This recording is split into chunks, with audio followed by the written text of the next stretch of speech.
시청자 여러분 안녕하십니까. 지금부터 정편의 한보정론을 시작하겠습니다.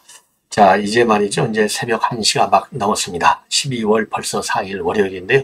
오늘 여러분들 이제 주무시고 나시면 빅뉴스가 바로 이제 개각, 그리고 청와대 참모진들의 개편과 관련된 후속 보도, 요런 거를 또 많이 이제 보시게 될 것 같고, 그 다음에 중요한 것 중에 하나가 이제 월요일 아침 이제 조간이 나오면 틀림없이 이상민 의원의 탈당과 관련된 민주당 내부의 내분 동향이 또 중점적으로 보도가 될 것 같습니다. 자, 그래서 요 내용을요, 지금까지 나와 있는 보도 내용을 중심으로 해서 여러분께 이제 말씀을 드리면, 민주당 내에서 한 7, 80명 정도가 지금 그러니까 비명계 7, 80명 정도가 집단 움직임을 벌릴 가능성이 있다, 이런 지금 보도가 나오고 있습니다. 그래서 요 내용을 중점적으로 말씀을 드리겠습니다. 즉, 이상민 의원의 탈당에 대한 이제 후폭풍이 되겠죠. 요거를 중점적으로 보도해 드리고요.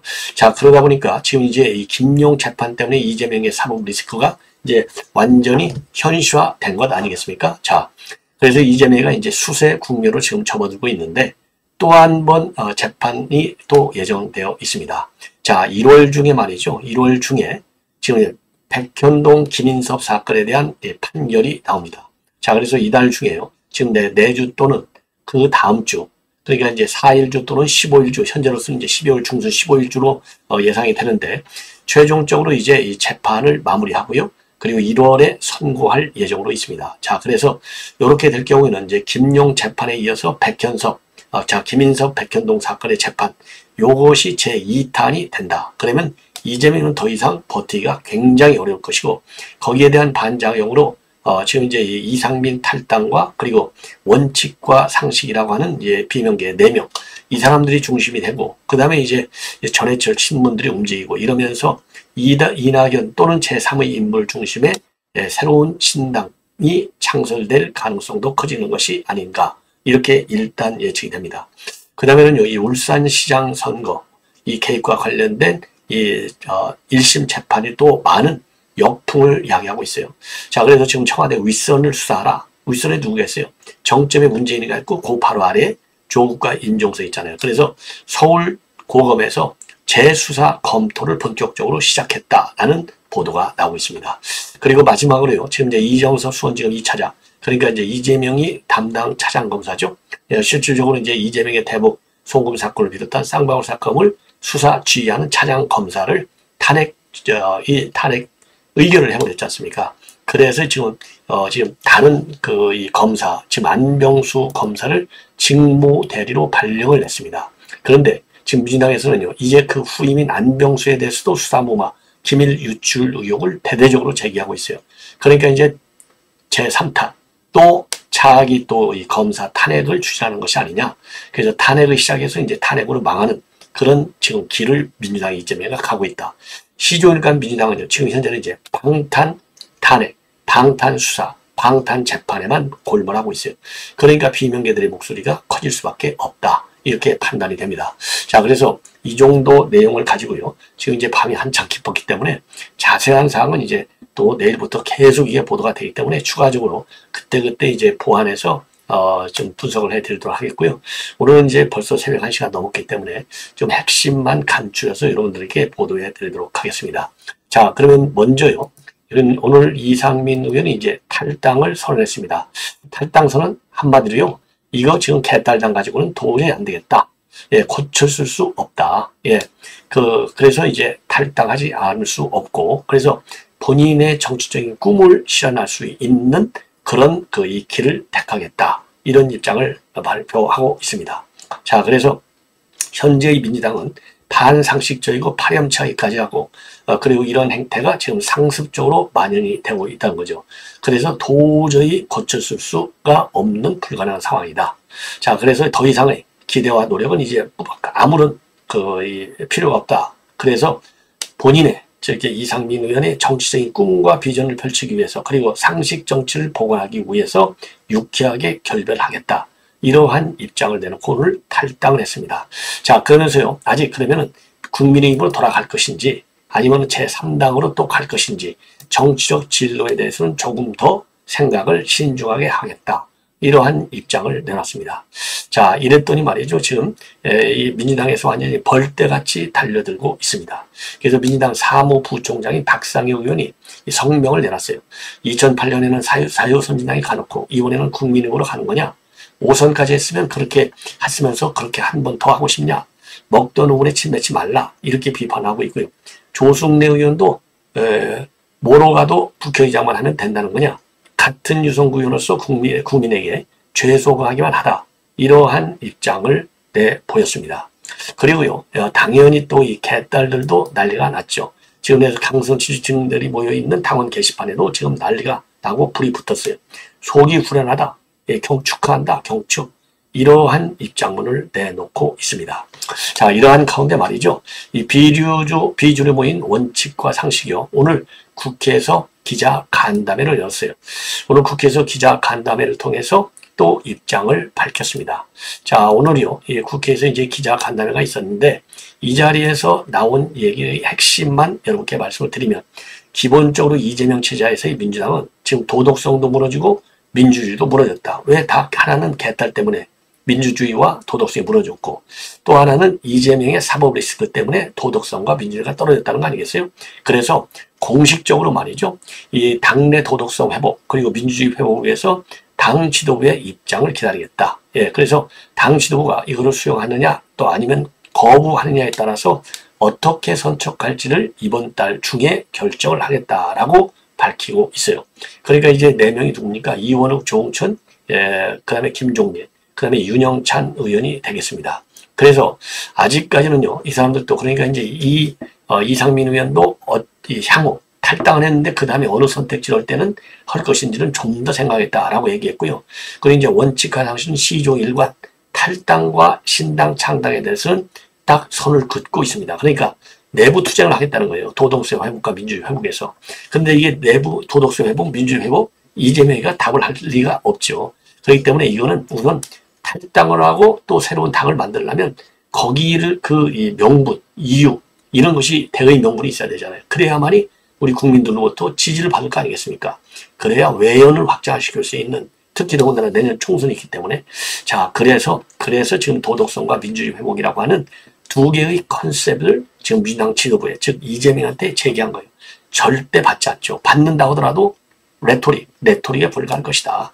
그렇다고 한다면 이 사람들도 결국 이제 탈당의 명분 그리고 신당 장당의 명분을 지금 축적해 가기 위해서 이런 지금 제안을 한 것이 아니냐.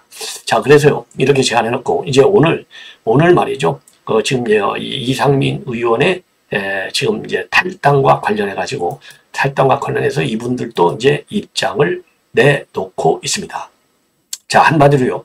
윤영찬 의원의 경우에는 이상민 의원의 문제의식 자체는 공감한다. 그러나 어떻게 할 것이냐에 대한 고민과 해법에 대해서 생각이 다르다. 그리고 이원욱 의원의 경우는요. 원칙과 상식의 경우에는 탈당과 신당, 창당을 전제로 한 것이 아니다. 그리고 조홍천 의원은 민주당이 오뚜기처럼 다시 설 수 있다는 것을 믿는다. 이런 입장을 내놨어요. 그러니까 상당히 좀 유보적인 거죠. 왜냐? 지금 이제 새가 말이죠. 이상민 의원의 경우는 이제 혼자 탈당한 것이고, 지금 이 사람들은 원칙과 상식은 4명이 지금 주도를 하고 있지 않습니까? 그리고 지금 말을 안 해서 그렇지, 내재적으로 반 이재명, 감정. 요거는 굉장히 지금 커지고 있는 상황 아니겠습니까? 그래서 일단은, 이상민과의 어떤 연합, 이런 작전에는 입장을 내지 않고 있는 것이다. 이렇게 보여집니다. 그리고요, 그리고 지금 여와 관련해가지고, 지금 이제 이 보도에 따르면 말이죠. 한 7, 80명 정도가 지금 집단 움직임을 보이고 있다. 비명계 모임에.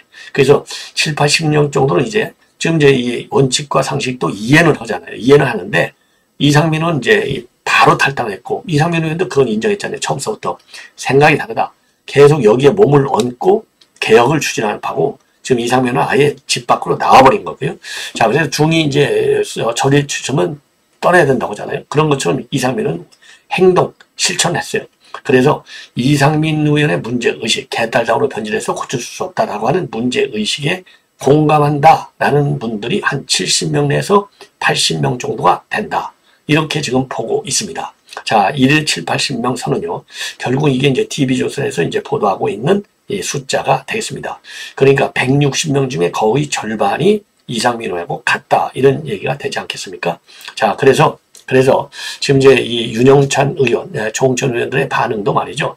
12월 중순까지 답을 기다리고 그때 가서 이제 평가를 다시 한번 해보겠다. 그리고 이러한 그 뜻을 같이 하는 의원들이 당내 한 70명에서 80명 정도로 된다. 이게 이제 윤영찬 의원이 얘기했고, 그리고 조홍천 의원 같은 경우도요, 그분들까지 같이 좀 손잡고 일어나 주시면 금방 바뀌지 않겠나 하는 그런 안타까움이 있다. 이렇게 밝혔고요. 이낙연은요, 오늘 이제 광주를 갔어요. 광주에서 그러니까 친이낙연계, 출판 기념에 참석을 했어요. 그래서 정권을 비판하고 견제하려면 야당이 떳떳해야 하는데, 만약 정권이 야당의 약점을 한다면 그 정권이 야당을 무서워하겠느냐.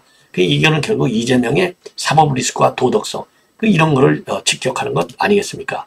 자, 그러면서요, 이낙연 의원도 이상민 의원의 고민에 공감한다. 그러면서 신당에 대해서는 늦지 않게 말하겠다. 이렇게 지금 입장을 밝혔어요. 그러니까 그동안에는 이낙연 전 대표가 상당히 소심한 입장을 보여왔는데, 그러니까 이제 늦지 않게 입장을 정했다. 그러니까 이제 임박했다. 이런 얘기나 마찬가지예요. 그래서 이 얘기를 보면 늦지 않게 결단하겠다는 얘기는 결국 이낙연 대표도 마음이 달라졌다. 이거 즉 신당 창당 쪽으로 마음이 많이 기울고 있다. 이거를 암시해 주는 말이 아니냐. 그래서 지금 이낙연 대표의 지금 이 신당 창당과 관련된 이 목소리를 보면 갈수록 신당 창당 쪽으로 그리고 탈당 쪽으로 지금 마음이 많이 움직이는 것 같아요. 그리고요, 그리고 특히 이 개딸에 대해서는 이낙연 대표도 굉장히 비판적입니다. 행태와 방식이 끔찍할 정도로 굉장히 적대적이고 폭력적이다. 이렇게까지 얘기했거든요. 자, 그러면서요, 당원 게시판은 당원들의 공공의 토론장이고 대화의 장소이기 때문에 적대적인 용어 또는 폭력적인 용어는 금지하다든가 또 지나치게 한 번으로 제명한다든가 그런 조치를 취했어야 되는데 그런 게 전혀 없었다. 그래서 이재명의 책임론까지 부각을 하고 있습니다. 그리고 이재명의 사법 리스크 일주일에 두세 번씩 법원에 출석하는 거 이래 갖고는 안 된다. 이런 얘기를 하고 있거든요. 그래서 신당 창당의 가능성에 관해서는 이제 말이 굉장히 빨라지고 있다. 그래서 11월 말만 하더라도 무엇이 국가를 위해서 제가 할 일일까 하는 것을 늘 골똘하게 생각한다. 그러고서 가능성을 열어놨는데 이게 이제 11월 지금 이제 말경에 그런 얘기를 했습니다. 그래서 이낙연 민당은 이상한 지금 현재 침묵을 하고 있다. 이재명 거취를 당해서 빨리 중준 모아서 결단해야 된다. 그랬는데 오늘 광주에서는요, 늦지 않게 말하겠다. 이렇게 상당히 지금 신당 창당 쪽으로 지금 마음이 움직이고 있는 그런 상황이라고 저는 판단합니다. 자, 그래서요, 그래서 지금 이제 오늘 아까 말씀드린 대로 이제 비명계 4명이 원칙과 상식에서 오늘 이제 토론회를 가졌지 않습니까? 오늘 이제 이 한국 정치의 오늘이라는 토론을 가졌는데 여기에서 말이죠. 여기에서 나온 것 중에 하나가 말은 뭐냐? 그러니까 이제 개딸이 문제가 또 된 거예요. 그래서 이 자리에서 이원호 의원은 이재명이가 자리에서 형식적으로 물러가도 강성 유튜버, 친명 유튜버, 개딸 이런 단절을 안 하면 당은 더 휘둘리게 된다. 이분들과 어떻게 단절할 수 있을지가 가장 핵심적 과제다. 그리고 조홍천 의원도 국민의힘에서 김종인 전 비대위원장과 이준석 전 대표가 태극기 부대를 떨쳐냈던 것처럼 실질적인 조치가 필요하다. 이런 입장을 내놨습니다. 그리고요, 이 윤영찬 의원은요, 김용의 유죄 판결이 결국은 당 대표의 사법 리스크와 연동될 수 있다. 그것이 내년 민주당 선거에 어떤 영향을 미칠지 촉각을 곤두세우고 있다. 이러한 입장을 내놨습니다. 그래서 이상민 탈당을 계기로 한 이 사법 리스크, 이게 다시 급부상하고 있고 당 대표의 사퇴 문제도 지금 급부상하고 있는 것 아니냐. 그래서 당대표의 사퇴가 다시 한번 이 급부상하는 이유는 바로 뭐냐. 계기는 언제가 될 것이냐. 바로 백현동 사건에 대한 재판입니다. 그래서 이게 이제 12월 중순에 이제 마무리가 되고 내년 1월에 나올 예정으로 있어요. 그래서 이미 지금 재판장이 지금 형사하부 27부입니다. 김옥근 판사인데요. 자, 이 재판에 대한 그 재판은요. 이 12월 15일 날 마치겠다라고 입장을 밝혔어요. 자, 그래서요. 그래서 이제 이거를 밝혔기 때문에 그리고 이제 밝히고 또 뭐라고 얘기했느냐? 내년 2월 재판부 등이 있어서 사건을 넘겨갈 수는 없다. 나머지 증인들이 안 나오는 경우에는 재판부가 필요하지 않은 증인이라 생각되면 취소할 수도 있다. 그래서 만약에 증인들이 안 나와서 재판이 계속 지연되는 것은 용납하지 않겠다. 그냥 바로 판결하겠다고 하는 강경 입장을 가지고 있습니다. 자, 그런데 이제 문제는 뭡니까? 이 백현동, 이게 이제 재판이, 용도 변경 4단계, 이거 왜 일어났냐?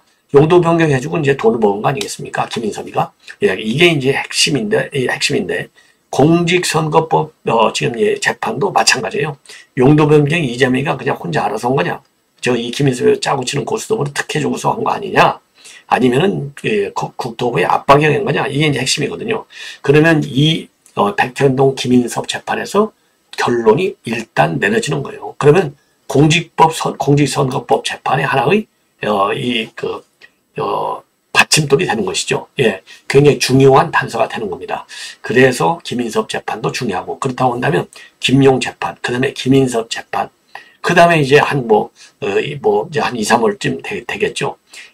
정진상 재판도 그때 나오는 거죠. 그러면 이재명은 정치 생명이 완전히 끝날 수밖에 없는 게 아닌가, 이렇게 판단이 됩니다. 자, 이 정도로 말씀을 드리고요. 그 다음에는요, 지금 이제 여러분들 KBS에서 단독으로 보도하고 있는 내용입니다. 자, 울산시장 선거안에서 재판부의 판결 내용을 보면은요, 이거는 지금 뭐라고 되어 있느냐? 대통령 비서실의 공적 기능을 갖다가 사적으로 이용했다, 이렇게 판결을 하고 있거든요. 대통령 비서의 공적 기능을 공적 기능 행사의 최고 책임자가 누구죠? 대통령이잖아요. 그 안에 누가 있습니까? 비서실장이 있어요. 비서실장 누구 했는데? 임종석. 그럼 비서실장 밑에 공적 기능 중에 중요한, 특히 이제 이러한 울산시장 선거와 관련해서 누굽니까? 민정수석. 그러니까 이제 민정수석실에 반부패 비서관 걸렸죠? 백원우 비서관 걸렸죠? 다 걸려있잖아요. 이런 민정실과 비서실의 공적 기능이 사적으로 이용된 거예요. 누구한테? 바로 울산시장 송초로 꿈에도 소원 당선시키기 위해서. 이거 아니겠습니까? 자, 그래서 1심 재판부가요, 문재인 정부 청와대 관여 조항을 판결문에 상세히 적어놨습니다. 그 상세히 적은 것 중에 이제 하나가 뭐냐? 울산지방청장 누구죠? 황운하잖아요. 황운하가 작성한 김기현 수사 상황 보고서가요, 모두 20번에 걸쳐서 대통령 비서실로 전달이 됐고, 이런 보고 절차는요, 경찰의 상당한 부담으로 작용해서 결국 선거에 영향을 미쳤을 가능성이 크다, 이렇게 판결을 하고 있어요. 자, 그리고 이제 송초로가 청와대 수사를 청탁한 배경은 뭐냐? 문재인과의 친분, 그리고 조국과의 인연, 이런 것들이 작용했는데요. 문재인하고는 이제 같은 사무실에서 동료 변호사로 일을 했고, 조국도 마찬가지입니다. 조국도 이제 법률사무소에서 같이 근무한 적이 있었다는 거예요. 그래서 이 판결문에서 말이죠, 문재인은 무려 14번, 임종석이는 8번, 그리고 조국은 6번이나 언급이 됐는데, 이 재판부에서는요, 범죄 사실에 이 사람들이 개입했는지 안 했는지는 판단하지 않았어요. 왜? 이 사람들은 기소 명단에서 빠져 있잖아요. 자, 기소 대상에서 빠졌기 때문에 이 사람들은, 그리고 그 당시 수사할 때 자기네 검찰이잖아요, 강력히 부인을 했습니다. 그래서 아예 수사조차도 안 했습니다. 그런데 이렇게 문재인이가 14번, 임종석 8번, 조국 6번, 이러니까 말이죠, 28번이나 언급이 된 거예요. 근데 이걸 수사를 안 할 수가 없지 않습니까? 자, 그래서 1심 재판부가 말이죠, 청와대의 첩보보고서 작성과 같은 업무는 정상 업무에서 벗어났다. 이래서 이제 이 검찰에서는요, 우선에 대한 재수사 여부를 지금 검토하고 있고요. 서울고검에서는요, 1심 재판부가 선고한 이후에 형사부 주임검사한테 이 판결문, 그 다음에 증인신문 조서를 와 같은 이 수사 기록을 즉각적으로 검토하라, 이렇게 지시를 내렸다고 합니다. 그래서 서울고검에서 볼 때 이거 수사 미흡하다, 이렇게 판단되면 즉각적으로 서울중앙지검에 재수사명령, 재기수사명령을 내린다는 거예요. 자, 더군다나 지금 어떻게 돼 있어요? 이 사람들이 지금 항소한 것 아니겠습니까? 당연히 그렇기 때문에 이제 보완 수사도 이제 불가피한데, 지금 서울고검에서 재기수사 명령을 내리면 중앙지검 자체 판단으로 재기수사하는 것이 아니고, 더 이제 이 재기수사 가능성이 더 커지는 것이 아니냐. 자, 그래서 검찰은요, 기록이 워낙 방대하기 때문에 금년 안에 이 결론을 내기는 좀 어렵다. 그래서 내년 초에 청와대 윗선에 대한 본격적인 수사 여부가 이 결정이 될 것이다. 그러나 지금 잠정적으로 보면 내부적으로는요, 이미 지금 이런 방침을 결정해 놓은 것이 아닌가, 이렇게 생각이 듭니다. 그 다음에는요, 지금 이제 간단하게 좀 말씀드리겠습니다. 이것도 이제 복잡한데요. 우선요, 수원지검의 이재명 수사검사가 이정석 차장검사, 지휘검사죠. 이정석을 갖다가 탄핵 또는 탄핵 처리를 했고, 그리고 공수처와 검찰에 고발했어요. 민주당이. 그러니까 이제 새로 후임으로 간 사람이 누구냐? 안병수 대검 범죄 대검의 이제 이 마약 조직범죄 기획관을 갖다가 임명해놨어요. 그랬더니 이제 또 안병수에 대한 이 검찰의 수사를 막기 위해서 방탄에 지금 치고 나왔어요. 이번에는 방탄을 치는데 먼저 뭐라고 하고 있느냐? 또 비위를 제기하고 있습니다. 그래서 민주당의 말이죠. 이 검찰 독재 정치 탄압 대책위가 있지 않습니까? 여기에서 오늘 성명을 냈습니다. 자, 뭐라고 되어 있느냐? 지금 이제 안병수 지금 대검 마약 조직범죄 기획관을 임명한 것이 이제 임명한 것을 갖다가 윤석열 대통령과의 근무, 한동훈 장관과의 근무 연을 계기로 해서 친윤 검사를 왜 임명했느냐? 그러니까 정치 수사를 하려고 임명한 거 아니냐? 이런 기조를 만들고 있어요. 이런 프레임을 짜고 있어요. 자, 그 다음에는요, 수사 무마 의혹, 그 다음에 수사 기밀 유출 의혹을 지금 또 대대적으로 제기하고 있습니다. 무슨 얘기냐? 2014년도에 KT 엔스 대출 사기 수사 당시에 이 안병수 검사가 수사를 무마하고 검찰 출신 변호사한테 수사 기밀을 유출했다. 이렇게 주장을 하고 있습니다. 자, 그리고요, 지금 조금 전에 말씀드린 대로 중앙지검에 지검장 할 때 윤석열, 그 다음에 이제 한동훈 장관이 3차장 검사, 그 밑에 수사검사. 그래서 친윤 사단으로 이 규정을 하고 있고, 그래서 수사무하고 수사기밀 유출 의혹을 받는 검사를 갖다가 야당 대표 수사 담당자로 임명한 것 아니냐? 예, 정치 수사하려고 이렇게 이제 비판 프레임을 짜고 있습니다. 그래서 여기에 대해서 이제 수원지검이 열받았어요. 열받아가지고 이제 문자로 지금 이제 언론에 입장을 밝혔습니다. 자, 안병수 검사를 향해서 허위 사실로 부당한 의혹을 제기한 것에 대해서 심각한 유감을 표한다. 안 검사는 KT 엔스 대출 사기 사건을 기소해서 주범 서모 씨에 대해서 징역 20년이 선고되도록 하는 그런 엄정 대응 수사를 해왔다. 이렇게 강력히 반박하고 나섰습니다. 자, 그래서 말이죠. 예, 그래서 지금 이제 이 민당에서는요, 지금 이제 안동환 검사 탄핵 1호, 2호가 이정석 검사하고 손준호 검사, 그리고 이제 3호 정도로 지금 이제 또다시, 왜냐면 뭐라고 얘기했습니까? 홍익표가 그랬어요. 앞으로 10명 정도 더 탄핵을 하겠다. 그걸 이렇게 밝혔잖아요. 그렇게 거기에 이제 안병수 이름 끼워 넣으려고 이렇게 지금 난리를 치는 것이 아니냐. 자, 그래서요. 그래서 참, 뭐라고 그럴까요. 그동안에 이제 민주당에서 이제 좌표 찍기 많이 했지 않습니까? 요번에도 또다시 추가적으로 지금 좌표 찍기에 나섰다. 이렇게 판단할 수 있는 대목이라고 봅니다. 자, 그래서 이 KT엔즈 사건을 비롯한 지금 안병수 검사에 대한 민주당의 의혹 제기, 예, 추가적으로 여러분께 이제 내일 추가적인 보도를 또 해드리도록 하겠습니다. 그 다음에 이제 마지막으로요, 한 꼭지만 더 말씀드리면 추미애가 또 사단을 일으키고 있습니다. 한마디로 얘기해서 지금 민주당이 추진하고 있는 검사 탄핵, 이거는 오고하고, 그리고 이제 김건희 여사에 대한 특검, 이거를 지금 이번 8일날 쌍특검을 통과시켰다는 거 아니겠습니까? 여기를 적극적으로 지지하고 나섰어요. 그래서 검사 탄핵은 민주주의 독보적이 된 정치검찰에 대해서 국회가 민주주의 수호 책무를 이해하는 것이다. 참 웃겨요, 한마디로. 아니, 죄를 지은 게 없는데 탄핵하는데, 예, 탄핵하고 다 탄핵하는데 이게 민주주의 수호예요? 아니, 없는 죄를 만드는 게 민주주의를 지키는 겁니까? 참, 참 추미애도 참 골 때리는 여자예요. 예. 그 다음에 정치검찰이 검찰 쿠데타 세력을 옹호하기 위해서 수사를 왜곡하거나 수사를 하지 않은 김건희 씨의 모녀의 주가 조작 사건, 그리고 재벌과 법적 가르텔이 벌인 대장동 사건에 대한 특검법 처리는 국회 다수당인 민주당이 마땅히 해야 할 일을 하는 것이다. 아니, 지금 김건희 여사의 주가 조작 사건 문재인 검찰이 수사했잖아요. 지금 무슨 소리 하고 있어요? 대장동 사건 수사 누가 해왔어요? 문재인 검찰에서 시작한 거예요. 야, 이게 참 이런 내로남불과 그 다음에 그러니까 이런 걸 뭐라고 그러냐. 참 속 다르고 겉 다르고 말 다르고 말이죠. 예. 그리고 또 하나. 먼저 선고된 주가 조작 공범들에 대한 판결에서도 검찰은 극히 일부만 수사 기소했음이 드러났고 수백억 산업은행 돈이 도이치모터스에 들어간 이유, 그 다음에 신주 인수권을 상식 이하의 헐값에 김건희 또 씨래요. 김건희 씨. 김건희 씨와 공범들이 받은 이유, 그 후 신주를 발행하고 터무니없는 차익이 누구에게 흘러갔는지 등의 의혹에 대해서 아무것도 수사하지 않았다. 이런 비판을 내놓고 있습니다. 특검이 밝혀야 하며 민주당은 특검 대상 범위를 확대한다.